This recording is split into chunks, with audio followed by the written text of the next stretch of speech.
एक, विद्युत सेल के प्रतीक में लंबी रेखा धर्म टर्मिनल को निरूपित करती है। दूसरा है, छोटी रेखा ऋण टर्मिनल को निरूपित करती है। उपरोक्त में से सही कथन है। आंसर सी, दोनों कथन सही है। नेक्स्ट, निम्नलिखित कथन पर विचार कीजिए। एक, टॉर्च, ट्रांजिस्टर, रेडियो, खिलौने, टीवी, रिमोट कंट्रोल जैसी कई युक्तियों में बैटरी उपयोग की जाती है। दूसरा है, विद्युत सेलों को सदैव ही एक के बाद दूसरे को रखा जाता है। उपरोक्त में से सही नहीं है। आंसर बी, केवल दूसरा कथन सही नहीं है, पहला कथन सही है। नेक्स्ट, निम्नलिखित कथनों पर में सत्य कथन की पहचान करना है।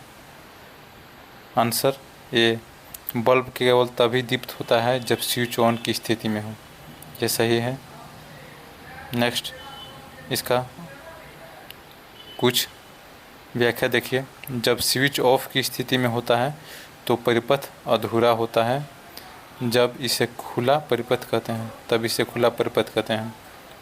इस स्थिति में परिपथ के किसी भी भाग में कोई विद्युत धारा प्रवाहित नहीं होती है।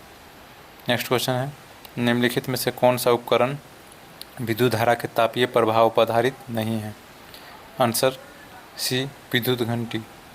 ये तापीय प्रभाव पर नहीं आधारित है, ये चुंबकत्व के सिद्धांत पर काम करता है। बाकी विद्युत बल्ब, विद्युत फ्यूज, विद्युत इस्त्री ये सब तापीय प्रभाव पर आधारित है।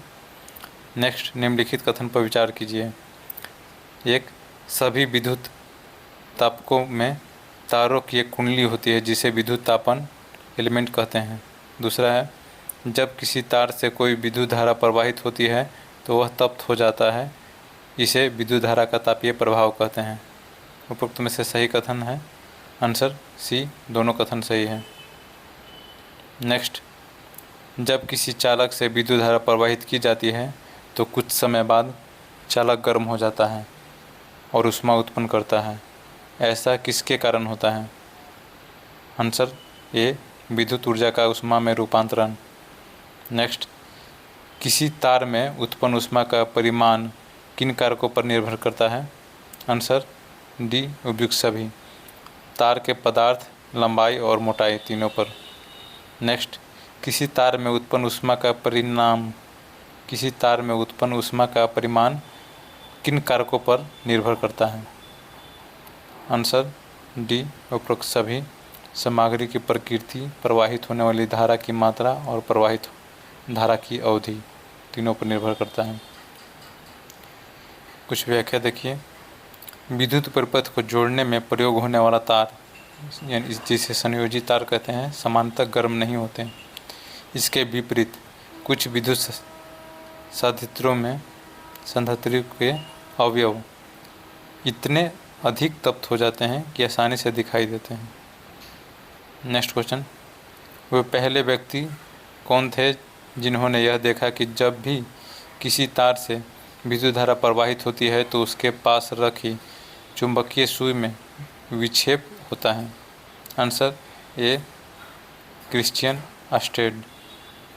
नेक्स्ट, निम्नलिखित में से कौन से लैंप में विषैली गैस होती है और इसलिए उसका निपटान निरापद ढंग से किया जाना चाहिए। आंसर ए, CFL, सनहत प्रदीप्ति लैंप। नोट, प्रदीप्त नलिकाओं तथा CFL में पारे का वाष्प होता है जो कि विषैला होता है। नेक्स्ट क्वेश्चन, विद्युत धारा प्रवाहित करने पर कुंडली चुंबक की भांति व्यवहार करती है। जब विद्युत धारा का प्रवाह समाप्त हो जाता है तब कुंडली का चुंबकत्व तो सामान्यतः क्या हो जाता है। आंसर सी, नष्ट हो जाता है। नेक्स्ट, तुलनात्मक रूप से कौन सा बल्ब विद्युत का कम उपयोग करते हैं। Answer B, LED। नेक्स्ट, क्या यह संभव है कि विद्युत धारा प्रवाहित करने पर कोई तार पिघलकर टूट जाए। आंसर ए, कथन एक केवल सही है। हाँ, कुछ विशेष पदार्थों के बने तारों से जब अधिकतम सीमा से अधिक विद्युत धारा प्रवाहित होती है तब वे शीघ्र ही पिघलकर टूट जाते हैं। नेक्स्ट, निम्नलिखित कथन पर विचार कीजिए। एक, सेल ऐसी युक्ति जो रासायनिक ऊर्जा को विद्युत ऊर्जा में बदलने की क्षमता रखती हो सेल कहलाती है। दूसरा है बैटरी। दो या अधिक सेलों के संयोजन को बैटरी कहते हैं। कौन सा कथन सही है? आंसर सी, दोनों कथन सही है। नेक्स्ट, फ्यूज निम्नलिखित में से किसके द्वारा विद्युत परिपथ की सुरक्षा करता है? Answer A, overloading. नेक्स्ट, निम्नलिखित कथन को पढ़िए और सही विकल्प का चयन करना है। कथन, जब विद्युत धारा किसी तार से गुजरती है तो वह तार चुंबक की भांति व्यवहार करता है। कारण, तार अधिकतर चुंबकीय पदार्थ के बने होते हैं। आंसर सी, ए सही है किंतु आर सही नहीं है। वास्तव में विद्युत धारा का उपयोग चुंबकों के निर्माण में किया जाता है। नेक्स्ट, निम्नलिखित कथन पर विचार करना है। कथन, जब किसी तार से विद्युत धारा प्रवाहित होती है तो वह चुंबक की भांति व्यवहार करता है। कारण, किसी तार में विद्युत धारा प्रवाहित करने पर पास रखी चुंबकीय सुई में विक्षेप आना यह प्रदर्शित करता है कि विद्युतवाही तार चुंबक की तरह व्यवहार करती है। आंसर सी, दोनों कथन सही है, व्याख्या भी करता है सही है। व्याख्या देख लीजिए कुछ। चुंबकीय सुई एक लघु चुंबक होती है जो उत्तर दक्षिण दिशा की ओर संकेत करती है।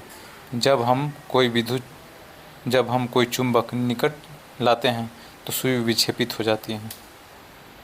आज की वीडियो में टॉपिक समाप्त हुआ। वीडियो अच्छा लगा तो वीडियो को लाइक, चैनल को सब्सक्राइब करें। मिलते हैं नेक्स्ट वीडियो में अगले अध्याय के साथ। धन्यवाद।